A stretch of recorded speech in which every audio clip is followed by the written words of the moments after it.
Hello, I'm Justin. This is Kellan, and today we are joined by special guest Christine Scheller.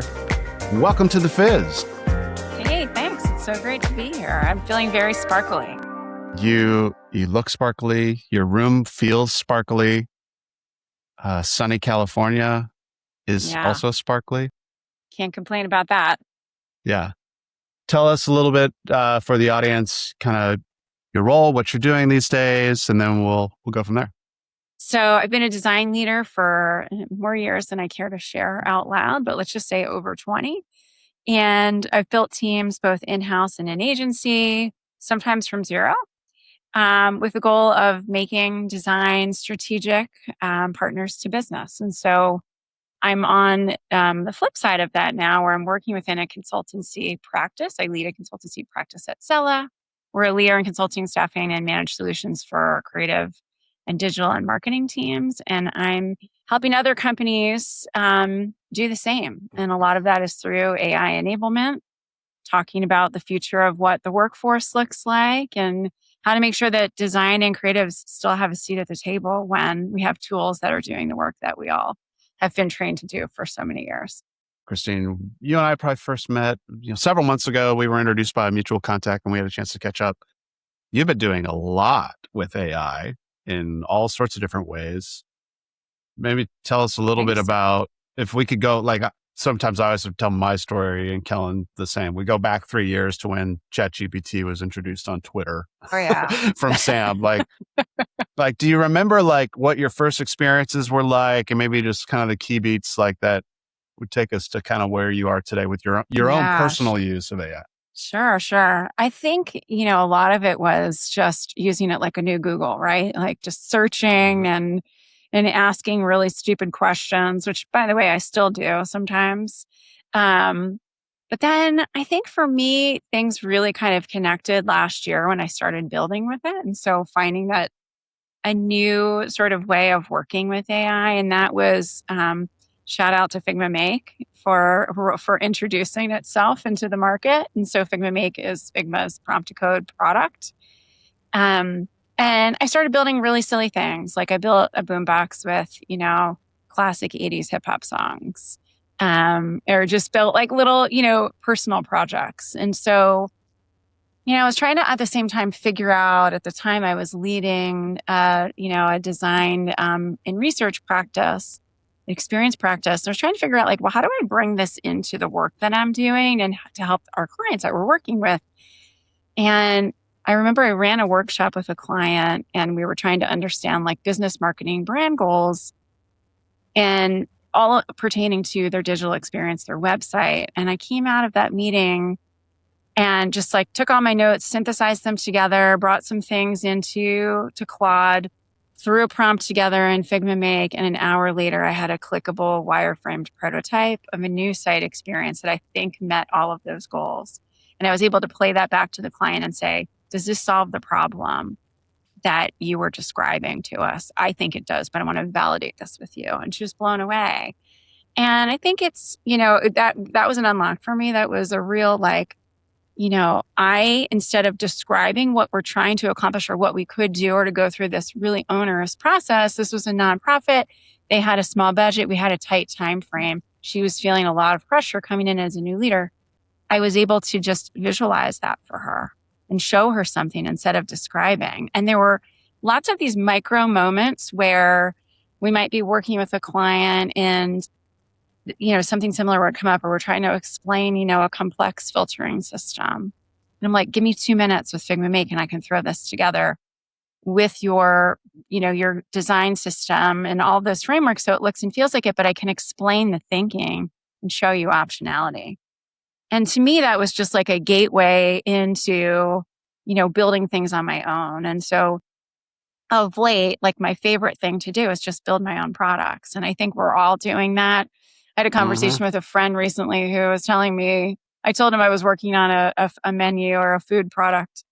And he just rolled his eyes and he was like, everybody is, everybody's working on their own version of how do I track my food, or how do I go grocery shopping? How do I meal plan? Or also in fitness, fitness is a hot topic too. So I abandoned that one after that conversation. Right. I've been building things. Like a couple weeks ago, I launched a product that recreates the experience of printing on like a dot matrix printer. That was something I did as a kid. I felt really connected to the Hmm. making of things. It helped amplify the making for me. I'm using Print Shop in that dot matrix printer, and I'm like, how can I recreate that print engine in a way? And then also, and I wrote a whole article about it, about the joy I find in making, and that was I had a lot of joy in making that, but I also had a lot of joy in making things in Print Shop and using this dot matrix printer to bring my work to life, and it scaled the work that I was doing. And that's how I kind of see AI now, as this Yeah. multiplier for great ideas. And it's so fun. There are lots of designers that I talk to and lots of creatives who are just want to back out of industry. They don't see the opportunity. There's nothing more here for me to do. And I think quite the opposite. Like, we actually have the keys now to drive the car. We've sat in the passenger seat. We've maybe even picked out what the car should look like, or we've designed what the car should be, but we've never had the keys to drive it. And to me, that's like what AI has unlocked, is being able to actually build and see ideas all the way through. It's total magic. On the topic of building lots of apps like grocery shopping support, fit like Kellan is like, this is your world, man. Like you've got, I think you've built dang near everything. Well, I think I relate a lot to what you're saying, Christine, in terms of like my my entry point into AI was very similar, just like on a maybe more on a business process lens, maybe um, like or just like in a technology gap, like personal technology gap perspective, like things that like I knew the technology could do this, but I'd have to go hire like $20,000 worth of talent to do it. And at that point, I'd see it and I'd be like, I don't really want this. Um, so Expensive. a lot of like what my early journey was. So first, it was like exactly like yours, uh, uh, Google kind of. Let me just Google this, like a better Google.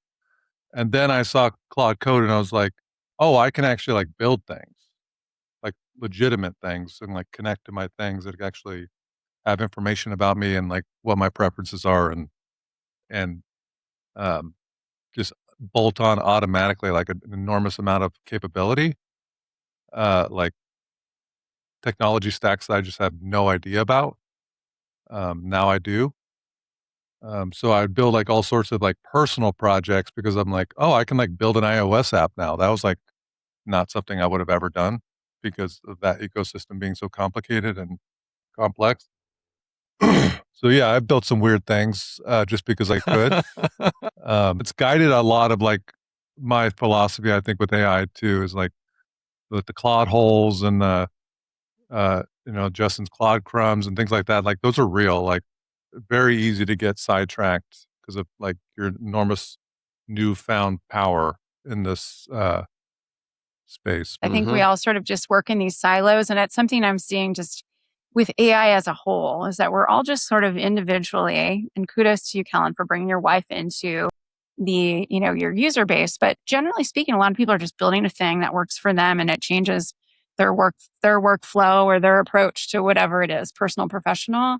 We don't have, we're missing that collaborative layer.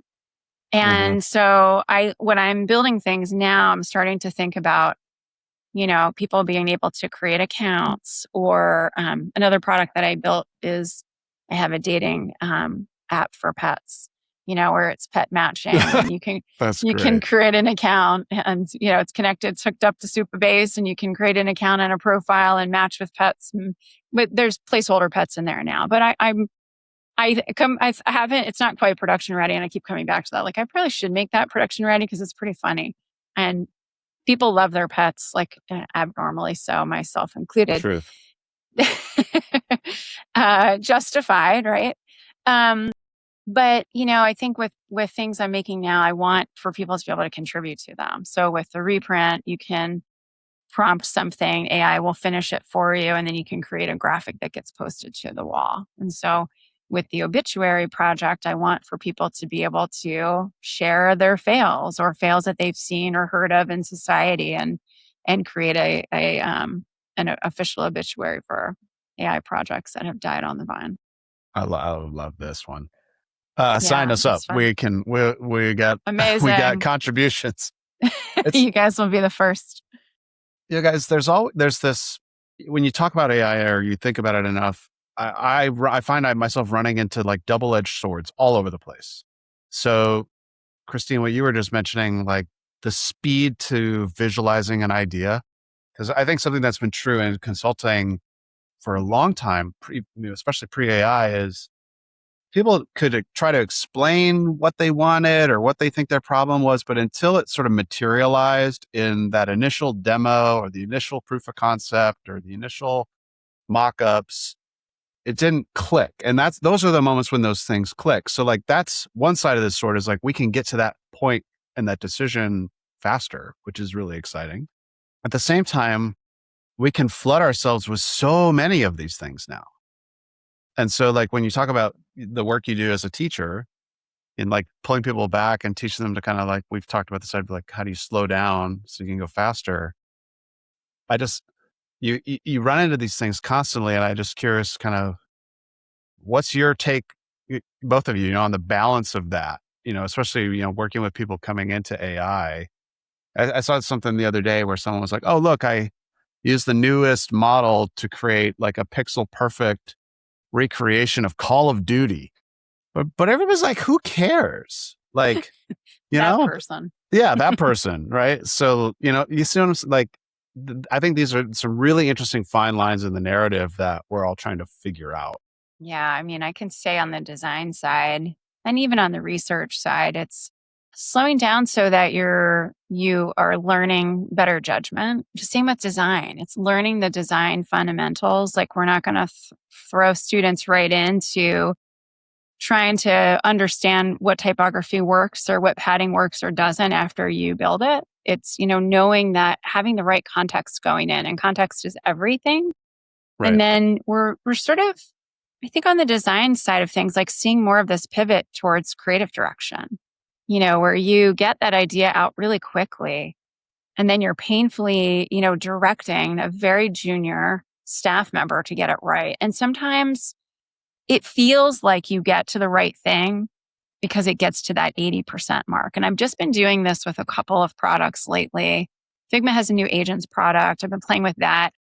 Chat's image maker is phenomenal right now. I think that's where Claude is really like, I'm mostly a Claude girly through and through, but Claude isn't doing imagery very well. And I don't know if it ever intends to, but Chat is doing it exceptionally well. Mood boards or any of that is that, man, that first idea out of the gate is actually pretty interesting. It's not quite there, but it's better than what we see every AI product looks like right now, which is, a Tailwind framework, the Blurple, the same fonts, right? The same design patterns that we see in Framer templates. Like it's just this repeat because it knows the commonality of these things that have become repeatable even before AI.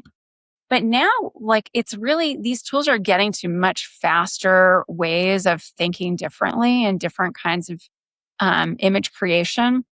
Though when you try to refine those first drafts, in my experience, you get to 80%, like 90 miles an hour, and then it's just a crawl to get to the end. And, or in my case, you give up because you're just not getting what you want. You got an idea, but you've got to go sort of separately execute it. So I think that's a real gap. But getting back to the question, because I've went way off track, I think it's important, at least for me with teaching, and even with teams that we consult with, is so that they understand that their context and their judgment and their expertise in what makes design work or what makes a project viable or what makes it desirable from a user perspective is really important going into the building because anybody can make screens. Some of that is the model, like the model's like ability to parse kind of human language in a way that like matches your intent so that 80% maybe becomes 82% or 85%. And we've talked about this in past pods where it's like that last 20% is brutal. And the last 5% is really brutal. And it's like, at some point you got to just like give up and be like, look, 95 is done. I think I believe pretty deeply at this point is somebody with a certain level of established experience and expertise will absolutely dominate somebody that doesn't, both using AI for the same task. So you see a lot of this on social media feeds. It's like, oh my gosh, look, I built an app that replaces this other app that everybody knows about, or I designed this beautiful thing. Like, you take some of the best software engineers in the world and you give them this tool, they will cook the rest of us for breakfast. You give the best creative professionals in the world tools like this, are going to cook the rest of us for breakfast if we don't have that type of background. And so my kind of question here is like, how do you, like, when you see that kind of stuff on social media or wherever you see it, like someone's like, oh, graphic designers are cooked, or, marketers are cooked, people making these like boisterous claims, like, what would you say in response to that? Because you have the experience, you're very in on AI. Like, what's your point of view on that kind of true false dichotomy there? Yeah, I know. And I've had people come to me, as I've mentored a lot of people, like, oh, I'm leaving, I'm quitting design. Design's dead. I think I did a whole campaign on that a couple Everything's months ago. dead. Yeah, like it's dead. SaaS is dead. Products are Consulting is dead. dead. Right. Like, what is alive when everything is dead? I'd love to know. I think it goes back to a little bit of what I was talking about earlier. What I think isn't dead is like having really good judgment. We've heard the words taste and craft forever. I still firmly believe that that's true. When you look at products that the everyday person is building that doesn't have the conditions or the right context for making them exceptional, I think what I'm seeing is a lot of what I would call like mediocre. And it's just more of it. There's just a lot more mediocrity in the world right now. There isn't like a lot of great. I don't really think we're at a place where everyone is building something that's great. And then if everyone's building great, then great becomes average. And so we have to raise the bar. And so to me, I think there's still a lot of opportunity in how we experience the tools that the everyday person is building to make them better from a design perspective, from a usability perspective. We talk about in UX like that surprise and delight factor. I don't really see any of that in the products that are being built. They all have a very generic feel. They're not distinct and memorable, and they don't have Sure. craveability, and so users aren't really getting hooked on them. So I think there's still lots of work to do and lots of different ways that creatives can be working and showing up. Mm-hmm.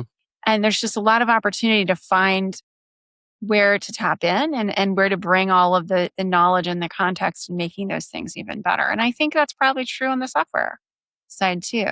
Yeah, it's everywhere. I every day I log into LinkedIn and I guarantee I'll see at least one post where someone's like, oh my gosh, I built a replacement for this popular software that I don't need anymore. And then like the little meme things like F you hours later, like, and they're realizing like their $19 a month subscription is costing them, $10 a month on Vercel and $15 a month on Superbase and $20 a month on like this other thing. And so I think, and no tech support. You are the tech support. Right? And I've also had people drop in my DMs and be like, hey man, you used a colon to introduce a list. That's a clear sign you're using AI to write your post. I was like, I wrote that post myself in the LinkedIn. I know. What do you want from me? Can't win. Yeah. So, but this is a real thing in your world. Like when it comes to, the design and, branding and creative and all this, like, how do we determine, like, because I think when people say AI slop, you're either saying one of two things. You're either saying the quality of the thing you created is poor, or I simply don't like that you use AI. Yeah, that's interesting. I can say for clients that we're working with, oftentimes creative teams don't have a seat at the table for tool introduction. So, let's say a company rolls out Copilot. They're not bringing in the creative team to give context to it. So there's no voice tone, there's no visual tone. It's just people are making things that they think look like the brand. And that sort of generically is being referred to as slop. And I guess it's creating touch points that by their measure isn't working in service of the brand. And we've seen examples of this, and they are very real problems to solve. Mm-hmm. But I think you're hitting on an interesting nerve, and that's, do people who have access to tools, are they empowered to be making things that can work in service of the brand? Do you want to give them the right conditions and context to make? Because they're going to make whether you want them to make or not. It's going to happen. If the tools are available, they're going to be inclined to making. We saw a shift with this and by the way, there's like a series of words that I always say to Claude, like, don't ever use those. And the shift is one of them. I just caught myself using it. Um, Probably because it's in every LinkedIn post. There are things in every LinkedIn post, like the shift, there's just like certain terms that I sometimes flag for friends. Shift, it's the trajectory. Yeah. That's it too. It's like, don't tell me what it's not and then what it is. I don't want that parallel structure. Avoid that at all costs. And that's something Claude is really, really bad about. But it's interesting, when back in the day when Adobe used to be like very expensive software that you would buy and install on your computer, and I think it was $1,000 for the Creative Suite, and you'd get Photoshop, Illustrator, etc. And then they moved to this cloud-based version, and it became, I think it was $69. It might be $99 now, but it became much more available for the everyday person, and people were getting up in arms about, well, anyone can use these tools. These are designers' tools. And I'm like, well, so what? It doesn't, they don't have the knowledge. They don't have the skill that you're bringing in, but like, let them use them. Let them use the tools. And so we've seen and we've kind of laughed about over the years, Photoshop slop, right? And people doing really horrible things. And anytime someone edits an image and it doesn't look great, they typically refer to that as Photoshop. Like, oh, I Photoshopped this thing. Isn't it great? And it's sort of becoming, it's like this thing that we sort of poke holes at, but there's some comedy to it. But I think that there's not as much comedy, when we look at that through the lens of AI, because, there's this perceived threat, most likely, that if others have the conditions to make the things that you're making, then what is your role? And I think, again, it goes back to, that getting things just really perfect and getting them on brand and getting them crisp and making them delightful and memorable and distinctive. I mean, that the right context is still not going to get you there. It's that 20%. And we can't fight it, And so I know teams that are fighting it that don't want for others to have access to the things. And we're just in this world where we have to accept that when a company introduces the tools and lets everybody use the tools, we need to make sure that they're successful in using those tools. And I think it creates a very powerful position if you look at it through the right lens. Yeah. You've been doing a ton with AI, professionally teaching, contributing to others. What's kind of your next thing? Like if there was like a thing, what are you really excited about trying to get into, or problem you want to solve next? Because it seems like you've solved a lot of problems. You failed at a lot of things. Kind of what's your next hill to climb?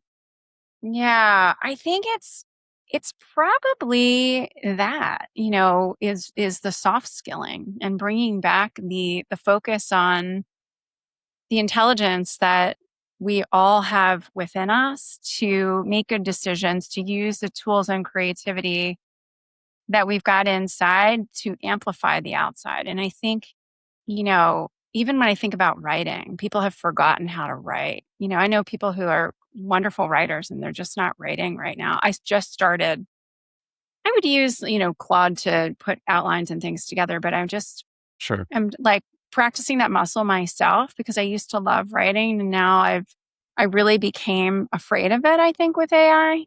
And then I got sick of seeing the same, same kinds of threads, stories, etc. And so, we are spending with our practice at Sella, we're spending a lot of time thinking about like workforce transformation and how to get people ready for what's next. And it's not the next tool because we don't know what that is. Things could come out tomorrow, next week that completely change our thinking about the way that we're working. But to me, I feel like those foundational skills are so important and we're all losing them, myself included.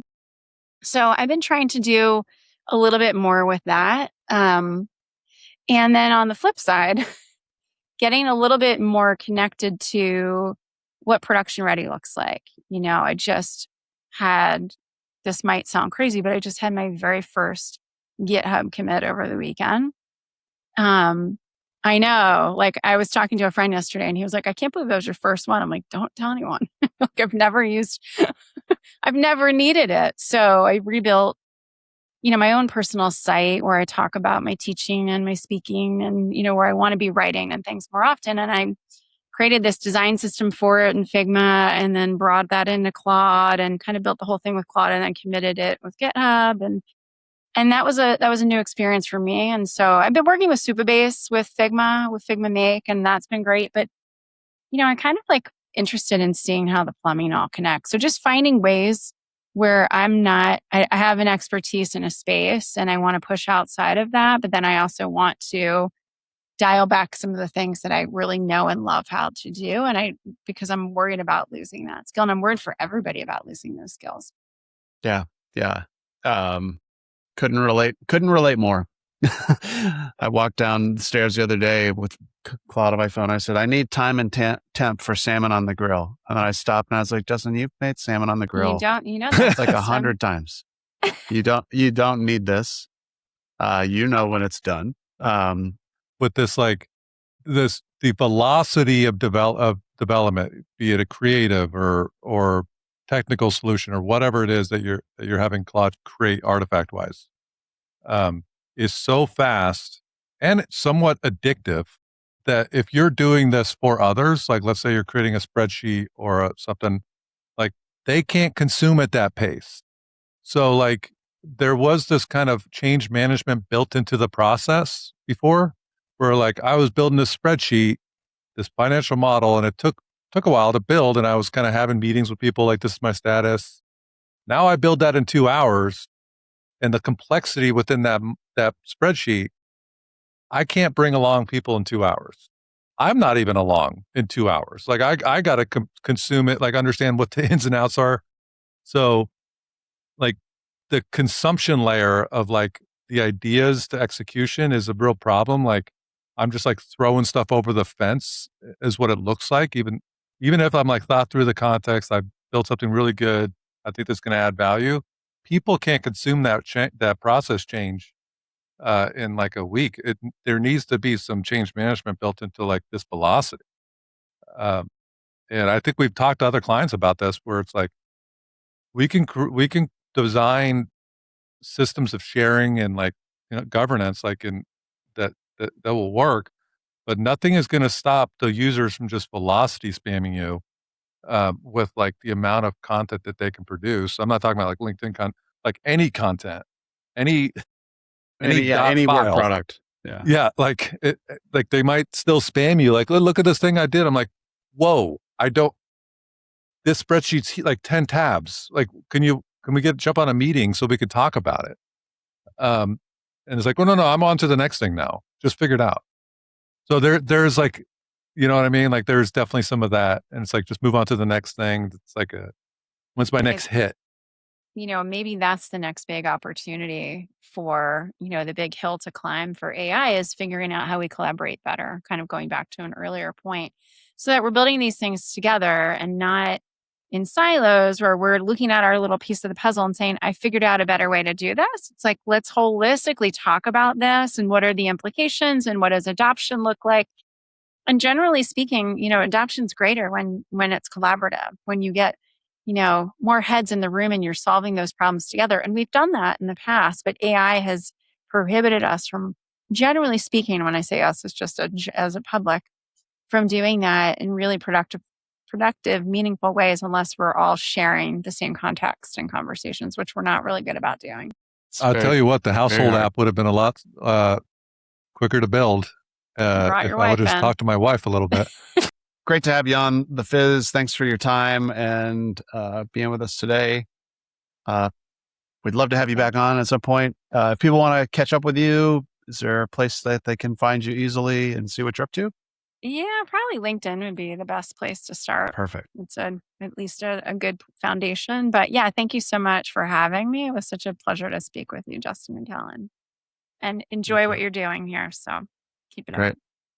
Well, if you like the Fizz, we've got more guests lined up. Be sure to like, subscribe, tell all your friends. Until next week, see you then.